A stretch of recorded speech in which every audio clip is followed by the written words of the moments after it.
This video will cover the introduction to the high-flow nasal cannula. By now, you should be familiar with the setup and pre-operational check of a heated and humidified circuit, as well as the H900 humidifier. This video will serve as an in-service for the high-flow nasal cannula mode on the Hamilton T1 and also as recurrent training. From the startup screen, select your patient gender and height appropriate.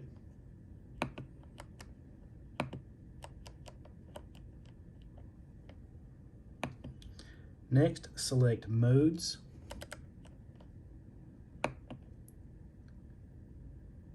And then in the bottom of the screen, you'll see high flow O2.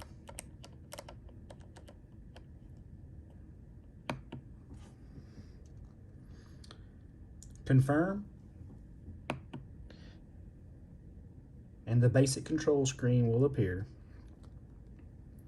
From here, initial settings of flow in liters per minute and the FiO2 are selected.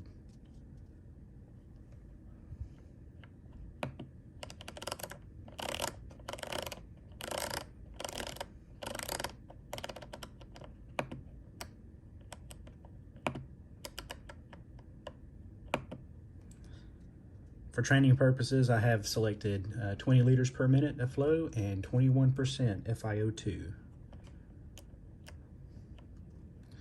Select confirm and select start therapy.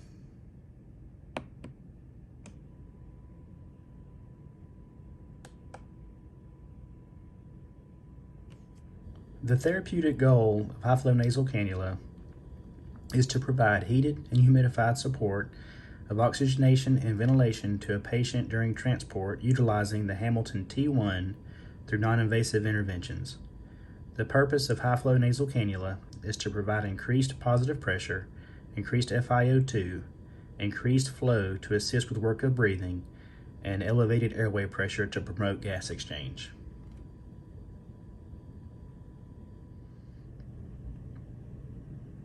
As seen on the startup screen for high-flow nasal cannula, the preset default is 15 liters per minute. This flow is too high for neonates and some pediatric patients, but it is too low for larger pediatric and adult patients. Always set and initiate the high-flow therapy prior to placing the cannula interface on your patient. The neonatal and pediatric cannulas are more than capable of providing flow appropriate for individual patient requirements. Use caution not to provide more flow than necessary. The therapeutic goal is to administer and titrate FiO2 to maintain a minimum SpO2 of 92% or better and reduce the work of breathing. Neonatal and pediatric initial flow settings. If less than 1 year of age, initial flow rate is 4 to 6 liters per minute with a max flow rate of 8 liters per minute. Note that the rate of the flow should not be greater than 1 liter per minute per kilogram unless directed by medical control. If greater than 1 year of age, initial flow rate of 6 to 8 liters per minute with a max flow rate of 15 liters per minute. Of note, rate of flow should not be greater than 1 liter per minute per kilogram until the patient weight is 15 kilograms. Greater rates of flow in patients 15 kilograms and larger may be necessary unless directed by medical control. Adult initial flow settings. Initial flow at 16 liters per minute and prepare to increase as necessary. The Hamilton T1 has a pre-programmed default of 15 liters per minute. This flow may be inadequate, especially if the patient is already failed to maintain an adequate SpO2 or has visible work of breathing with previous oxygen delivery methods.